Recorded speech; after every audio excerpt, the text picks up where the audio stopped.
Inilah sosok Wawon Erawan, salah satu tersangka yang tega meracuni istri dan anaknya di Bekasi hingga tewas. Diketahui ia telah membunuh total 9 orang termasuk istri dan anaknya. Wawon Erawan diringkus bersama 2 orang lainnya yakni Solihin alias Duloh dan MDD Solehudin yang semuanya telah jadi tersangka.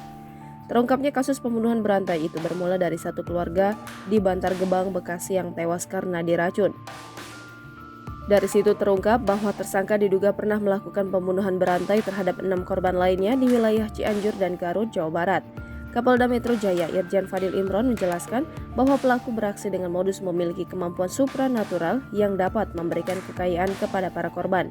Setelah korban terperdaya dan menyerahkan harta mereka, pelaku langsung menjalankan rencananya untuk menghabisi nyawa korban.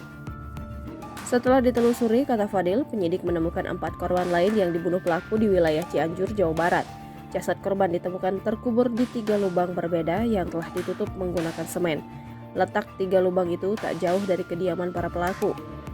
Selain di Cianjur, pelaku juga pernah melakukan aksi pembunuhan berantai terhadap 2 orang dengan modus serupa di wilayah Garut, Jawa Barat. Penyidik pun melakukan penelusuran dan menemukan 1 jasad yang terkubur, sementara 1 korban lain belum diketahui keberadaannya. Kasus kejahatan tersebut pun diketahui oleh 3 orang satu keluarga yang tewas diracun di Bantar Gebang, Bekasi, Jawa Barat. Adapun pelaku pembunuhan tersebut ialah Wawon Erawan alias Aki, Solihin alias Duloh, dan MDD Solehudin yang kini telah ditetapkan sebagai tersangka. Jangan lupa subscribe, share, komen, dan like ya!